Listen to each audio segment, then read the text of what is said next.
What's up, guys? I'm LQ. This is the LQ Review. Let's talk about that Marvel Comic Con panel. They released 10 properties that are going to be a part of Phase 4. 5 movies and then 5 Disney Plus shows. I'm going to rank these from the one that I'm least looking forward to the one that I'm most looking forward to. So there's 10 total, 5 movies, 5 TV shows that's going to occur throughout 2020, 2021 as part of Phase 4. I'm going to rank them from least looking forward to most looking forward to. And we're going to start with number 10. And number 10 is The Eternals. I don't know much about this property. To be honest with you, I never read the Eternal comic book. It's a rather obscure property, which, Marvel's taken obscure properties and done something great with it. Guardians of the Galaxy. To be fair, my anticipation level for the first Guardians of the Galaxy was pretty low because I didn't know much about those characters at the time either. Okay, the obscure Marvel characters, I'm much more well-versed in obscure DC characters than obscure Marvel characters. That doesn't mean I'm not going to like it, but it's the one that I'm least looking forward to, just because of how obscure the property is and how little I know about it. So that's number 10. Number 9 is the Black Widow movie. Now, I love the Black Widow character. I love Scarlett Johansson. However, I prefer to move forward in my storytelling. I was tickled to learn that all 5 of the Disney Plus series take place after Avengers Endgame. Even the Loki series, even the Wan Division series, they all take place after Avengers Endgame. The Black Widow movie does not.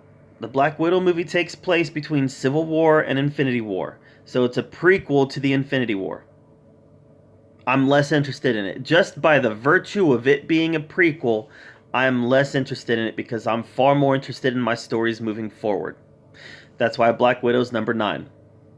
Number 8 is the Disney Plus series, What If?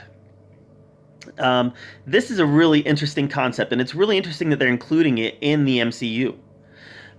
It's an animated series. It's the MCU's first animated series, but it's going to have the Watcher. And the Watcher is going to be voiced by Jeffrey Wright.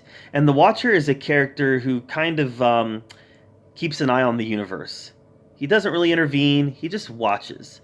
Now, the what if scenarios is what if, there was a what if Peter Parker had become the Punisher? What if, I remember one of the most famous what ifs comics is what if Jane Foster picked up Mjolnir? And then that eventually happened in the comics. But so lots of what if comics. What if this happened? What if that happened? So this is going to be an animated series that has the original voice actors from the MCU come back to voice their characters. And it's going to be what if this had happened. One of them is going to be what if Peggy Carter had taken the super soldier serum instead of Steve Rogers. Those type of scenarios played out in this series. I think that's going to be really interesting. I think it's going to bring a different dynamic to the MCU. I don't think it's going to have any real lasting impact moving forward like the other 4 Disney Plus series will. But I think it's going to be a really interesting watch, and therefore I put it above Black Widow and above the Eternals as far as my anticipation level is concerned, because with this I at least have personal interest in seeing the stories that they're telling. Whereas if I were creating Phase 4, I would not have made a Black Widow or an Eternals movie. But a what if is interesting. So it's number 8. Number 7 is also a Disney Plus series, and it is Hawkeye. I think the Hawkeye character is really interesting, but I think he works best as a supporting character. But the idea of him training Kate Bishop to take his place is an interesting idea. And I love Jeremy Renner, and I think that this will be an interesting story to tell moving forward, especially the fact that they said that they were going to explore some of the repercussions of the time that he spent being Ronin. That'll be interesting. So, just the fact that this is Hawkeye after Endgame, after he's been reunited with his family, after he's done the horrible things that he did in the 5-year span between Infinity War and Endgame, I think that there's at least a character study that can be done here. So Hawkeye is number 7. Number 6 is also a Disney Plus series, and it is Loki. So after in Avengers Endgame, when Loki picks up the Tesseract, when they're right after the Battle of New York, when Loki picks up the Tesseract and vanishes out of time, that creates an alternate time stream where Loki is now out there and he's jumping around, causing trouble. What's interesting about this character now is that the events of Thor: The Dark World never happened. The events of Thor Ragnarok never happened. The events of Infinity War never happened. You've got Loki, who has not gone through his character arc where he's kind of come back to being somewhat of a friend of Thor. He's still bad. At this point, Loki is still straight up bad guy. So I think that's going to be really interesting to see if this version of Loki can have the same type of character arcs that the original Loki had without going through the same beats. You know? Without going through the events of Thor: The Dark World, without going through the events of Thor Ragnarok. Can this Loki still have a positive character arc, or is he now straight villain? I think that's going to be a really interesting look at this character. So number 6 is Loki.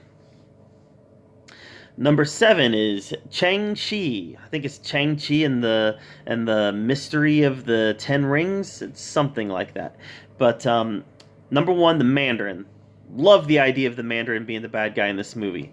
Number 2, the Ten Rings. And the idea that the Ten Rings have been floating around the MCU. The Ten Rings, are they going to be the new Infinity Stones? Kind of sounds like it. But I love the idea of Shang-Chi taking on the Mandarin. And please bring back Sir Ben Kingsley to play Trevor Slattery, his Iron Man 3 character. I want to see the Mandarin just go all out. Be the major bad guy that we know from the comics. We didn't get that in Iron Man 3. We got an imposter in Iron Man 3. I want the Mandarin to be evil and be ready to jack some stuff up. And I think that with Iron Man gone, because the Mandarin is an Iron Man bad guy, I think with the Mandarin gone, Shang-Chi is an obvious choice to be the protagonist to the Mandarin's antagonist. I really do. Just from a cultural standpoint, I think it makes sense. So Shang-Chi's number 5. Number 4 is Wan Division. Wan Division is going to be Scarlet Witch right after the events of Endgame, and it sounds like she's going to be trying to bring back the Vision. Other than that, we don't know much about it. We've heard whispers that some of it's going to be set in the 50s, so maybe there's going to be some time travel, maybe there's going to be some alternate realities, I don't know, but what we do know is it's set after Endgame. The brunt of the action is set after Endgame. And what we also know is that the events of WandaVision directly lead into Doctor Strange 2, which I think is phenomenal. I think that's great. So WandaVision for me is number 4, which, by the way, WandaVision is a Disney Plus show. Number 3 is also a Disney Plus show, The Falcon and the Winter Soldier. This is the Disney Plus show that I'm most looking forward to because I love the Winter Soldier, but I also think the Falcon is a great character. And I love the idea of these two characters teaming up to take on Zemo, Baron Zemo. And I love the idea of Falcon exploring his identity. And you just got to feel like that's going to be an arc in this movie. Can he fill Steve Rogers' shoes as the new Captain America? I think that'll be an interesting story. And I think it's possible that at the end of the series, he decides that he's better off being Falcon than Captain America. I'm probably wrong about that, but I think that's possible. But overall, I'm really excited about this series. I think that this series is going to harken back to some previous stuff, not just Civil War. I think it's going to harken back to some other movies. And I think it's going to have a lot of impact on the MCU moving forward, because we know how central of a character Captain America is to the MCU. So I can't imagine Falcon as the new Captain America not having a huge impact on the MCU moving forward. And I think that that journey starts here with the Falcon and the Winter Soldier. So it's number 3. Number two. Number two is Thor: Love and Thunder. With Taika Waititi directing, how can you not be looking forward to this?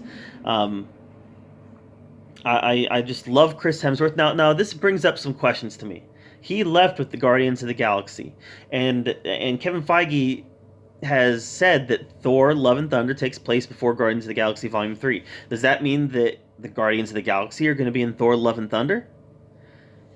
I I'm gonna bet that they show up. I'm gonna bet that they show up in Thor 4. Maybe I'm wrong, but I'm gonna bet they do, and I'm gonna bet that Thor shows up in Guardians 3. I just feel like that's done at this point. The idea of Jane Foster becoming Lady Thor, I don't love the idea. I know it's been done in the comics. I have the comic downstairs where that happened. I'm just not a fan of it. I'm not a fan of this version of Jane Foster. The one we got in Thor, the one we got in Thor: The Dark World. I'm just not a fan of the character. And now all of a sudden have this character become Thor. I don't know. They're gonna have to really sell it to me, because right now I'm doubtful about it. But what I'm not doubtful about is the fact that Taika Waititi's gonna tell a great story. And Thor: Love and Thunder is a great title, and Chris Hemsworth coming back. It's and Tessa Thompson back as Valkyrie. It's going to be fun, even if I don't like one aspect of it. And I don't know that I'm not going to like the cinematic version of Lady Thor. Maybe I will. But even if I don't like one aspect of it, I can't deny the fact that this is going to be a fun movie. There's been some internet whisperings that Thor might face off against Silver Surfer in this movie. Might be a little soon for that, but I think that'd be a great way to start introducing some Fox properties. But overall, Thor: Love and Thunder, really looking forward to it, and that's my number two. But my number one is really surprising to me, because the Doctor Strange movie, the original Doctor Strange movie, is probably one of the lowest on my list. If I were to rank the MCU movies, it would be low on the list. Probably only lower than probably the only two that would be lower than it would be Iron Man 2 and Thor 2. Maybe the Incredible Hulk. No, I think I like the Incredible Hulk more than I like the first Doctor Strange. I did not like the first Doctor Strange that much. I was a little bored by it. Thought it was a bit of an Iron Man rehash, and just didn't really care for it that much. But that being said, Doctor Strange has since shown up in Thor Ragnarok with a great cameo. Showed up in Infinity War. He was great in Infinity War. He was one of the things I liked most about Infinity War. Had some nice highlight moments in Endgame. So the Doctor Strange character has really grown on me with his 3 appearances since his first movie. Add into that the fact that we're going to have Scarlet Witch in this, in a prominent role. Add into the fact that they are going to be exploring the multiverse. This is the number one thing I'm excited about as far as the 10 Phase 4 properties. Doctor Strange and the Multiverse of Madness. It's going to be bonkers, and I cannot wait for the MCU to have their first horror movie. Speaking of the MCU and horror movies, however, though, this is outside of Phase 4. We're pretty sure that this is going to be a part of Phase 5. The Blade announcement was great. Mahershala Ali is going to be awesome as Blade. There's been a lot of people whining, I wish Wesley Snipes was still Blade, or this isn't going to be any good. So you're telling me that replacing an actor with a better actor is a bad thing. Sell that to me. Sell that to me. Blade's cool. That was a great mic drop at the end. But we're still a number of years away from Blade. Probably 3-4 years. But as far as the 2020 through the 2021 movies are concerned, and properties are concerned, the 10 that they told us about, number 10 for me is The Eternals, number 9 is Black Widow, number 8 is What If, number 7 is Hawkeye, number 6 is Loki, Number 5 is Shang-Chi. Number 4 is Wan Division. Number 3 is The Falcon and the Winter Soldier. Number 2 is Thor, Love and Thunder. And number 1 is Doctor Strange and the Multiverse of Madness. Which of these 10 properties are you most excited about? Let me know in the comments down below. And thank you so much for being here at the LQ Review, where we talk about all of the geeky, nerdy stuff that we love to talk about. And until next time, we'll see you later.